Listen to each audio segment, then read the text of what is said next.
Well, we would put it in different words. I want all of me to be here.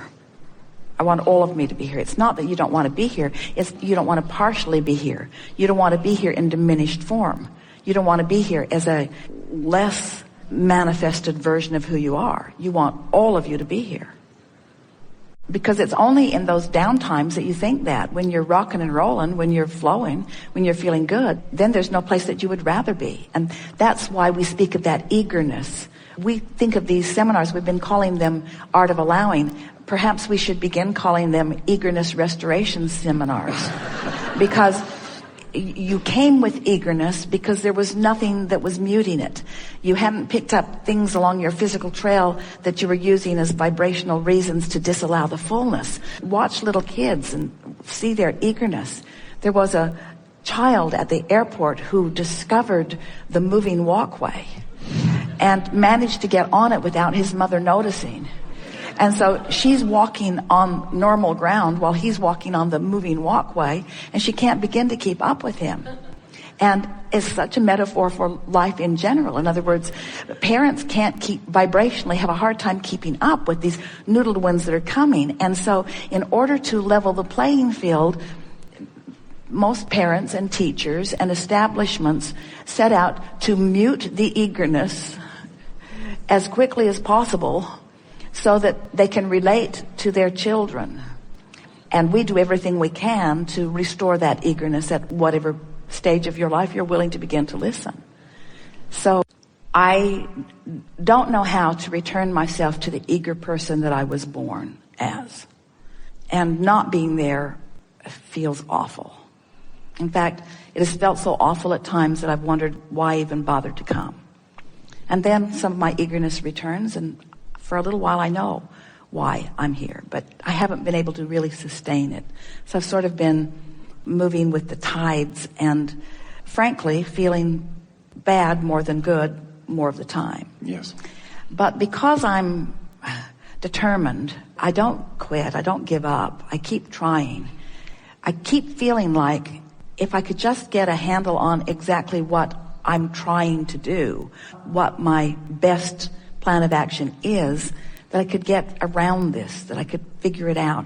I can feel it, I just don't quite know what to do. It feels nebulous to me. It's real enough that I believe it's possible, but it doesn't come out and shine bright for me very often. And it's that bright, shining eagerness that I'm looking for. And viscerally, I remember it, but it's just not present often enough, and it's been long enough that it's just an inclination or an impulse with me, something that I haven't been able to really tangibly experience and manage. The reason it's soothing is because it's like poking at the problem still a little bit, but poking at it more generally rather than so specifically. So we're just going to stay there for a while and keep poking until your set point actually moves, and it has already. It did move. That's why we ask you the question, do you feel more soothed in this process? Now, part of the reason you feel more soothed is because we are validating stuff you've known. But another reason is because you can feel with everything that you are, because we are projecting with everything that we are, that we find no fault whatsoever with you standing for a while, short or long, in a state of lack of eagerness. Nothing has gone wrong. It's just the starting point of a journey.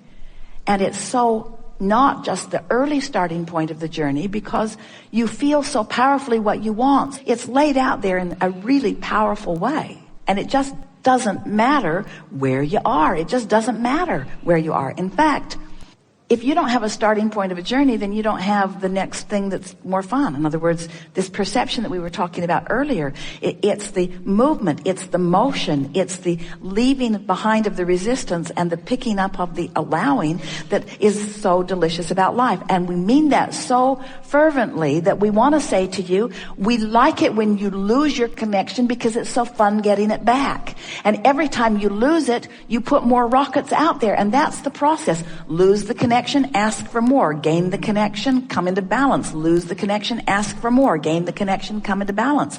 In other words, you never said, I'll go forth into a physical body and be bouncing off the wall, eager. So that bouncing off the wall would be exhausting too.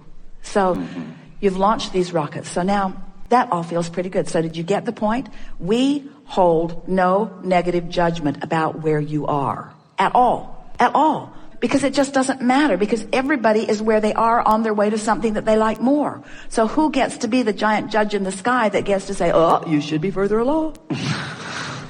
So when you try to find that place, as we find it, the reason that you feel this lightening up is because where you are doesn't matter. It doesn't matter no matter what. It doesn't matter no matter how big it is in relationship to where you want to be.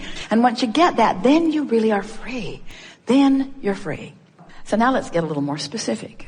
And we can't get specific about all those people that don't have any business, even if you've made them up in your mind, because you didn't make them all up. They were there. You recorded them. You paid attention to them. You watched their reaction to them. The people that you think you might ask for money would have an opinion about why you're asking for money. In other words, you're not making all this stuff up. It's just that there's no point in focusing on anything that makes you feel uncomfortable. So you've diffused it a little bit. So now let's get specifically positive. Just because we want to demonstrate to ourselves, we're speaking for you, I want to show myself that I can feel good without anything changing that I'm responding to other than my own thought. It's my changing thought that brings my emotional manifestational response, not the change of circumstances. It's the change of thought.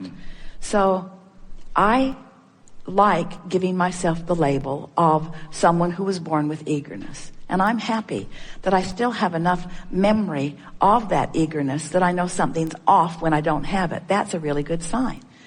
My guidance system must be well intact. And these little buggers that I've been teaching for a while, they've been really good for me because they reminded me of what true eagerness is.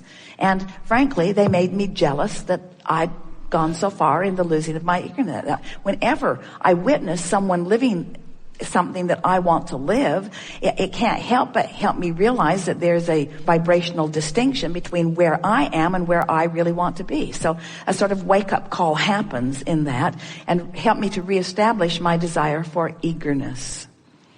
Eagerness is an interesting thing. We're speaking from your point of view. Eagerness means frisky. It means clarity. It means glad to be alive. It means feeling good in my body. Eagerness is sort of a catch-all word, isn't it? Eagerness and well-being are sort of a synonymous sentiment. I want to be eager about life, which means I want to be up and ready for it. I want to be Johnny on the spot. I want to be at a clear place of rendezvousing. I want to be alive and ready. I want to be good at comebacks. I want to be really quick at conversation. I want to have good timing in traffic. I like moving in my body and have good time. I like being productive in my body. I like it that when I open the cupboard door and something falls out that I catch it. I really like being tuned in, tapped in, turned on. Is this feeling good to you? Yes. I would now like to describe that eagerness that I've been missing as the allowance of the full presence of my inner being within me in my moment in time. That's what eagerness is. Eagerness is a moment in time when I haven't put myself in a vibrational frequency that disallows the fullness of who I am. So all along what I've been yearning for is to be who I came here to be in more moments of my life experience. And of course, it is completely irrational to believe that I could move through life with all of the diversity that is around me on this planet and maintain a perfect record of perfect vibrational frequency with my inner being. That's not even possible, and it is certainly not something that I came forth ever intending to experience. I didn't say, I'll go forth and just remember that vibration, because if you did, you couldn't interact with anyone. You couldn't have a conversation with anyone. You couldn't watch TV, never watch CNN. You couldn't be even in this world if that was the standard or the goal that you had set. But you didn't set that goal. You didn't say, I'll be non-physical energy in a physical body. If that had been your intention to stay in that high frequency, you would not have directed yourself into this environment where there would be contrast that would give you new desires. So the eagerness that you're looking for is to get your eyes off the floorboard and begin looking toward who you really are, or that which you've become. The what isness will always cripple you. It will take you to your knees, because what is never, ever, ever even comes close to who you really are, no matter how good what is. You see? No matter how good what is, there is very little eagerness in what is. It's just not there. What is old news. Eagerness is the new stuff that's coming. That feeling of eagerness, it's recognizing that through life I have become more, that the source part of me is already being it, and knowing that I get to move toward it eternally. That is the definition of eagerness. Understanding that I will always be in any moment in time, whether I'm physical or non-physical focused, because it is the same, although more dramatized in physical. In any moment in time, I will always be less in this moment than I am becoming, and that is the promise of life. Because if you could be all that you are right now, then what?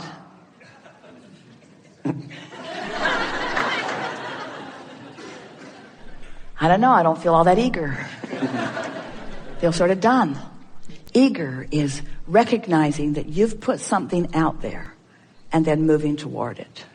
And nothing is more crippling than letting somebody convince you that you're in a not good place, that there's something wrong with the place you're in. Because there's never anything wrong with the place you're in.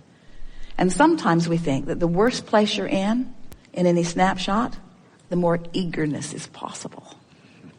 We really want you to feel the relationship between what you're thinking right now and what the source within you is thinking. Because the source within you is the dominant part of you, and you can't get too far away from that frequency without feeling the self-inflicted, self-imposed, self-focused distraction or self-focused resistance to the fullness of who you are. And we know you all live for those moments that you call those highs. You live for those moments. You so want to go to a movie that gives you that lift, or find a lover that gives you that lift, or have a moment that gives you that lift. In fact, every single thing that every one of you wants, no matter what it is, whether it's a material object or a state of being or a moment. Esther was really irritated on the airplane for a moment because she watched almost an entire movie before the plane landed. And right at the end, right at the triumphant end, when everything was going to come into alignment and everything was going to work out just the way she had wanted it to through the whole movie, the little screen went up into the ceiling of the airplane, and Esther said, "No! What's wrong with this picture? I want to get to that good thing." And so we want you to realize that everything that you want is because you think you will feel better in the having of it. And that's an emotion that you're having. That's an emotional manifestation. So we think it is accurate to say everything that matters to you is because of the emotional manifestation. And if we can convince you that it's the emotional manifestation that you're going after, then you can be self-empowered in this moment to move yourself into that manifestation even before what you would ordinarily think is your justification for the manifestation of positive emotion has occurred. Once you understand that you're putting out a signal and that signal is being responded to, then it's not hard to figure things out once you begin making the correlation between your signal and what's happening. So how do you make the correlation? How do you translate this vibration into something that's meaningful? You do it in a lot of ways without even knowing you're doing it. You translate vibration, and that's why you see. But most people usually don't think of sight as a vibrational thing, but it is. Easier to hear it about your hearing, isn't it? Translation of vibration. What you smell is a translation of vibration. Your touching is, you're translating, even your tongue is translating vibration.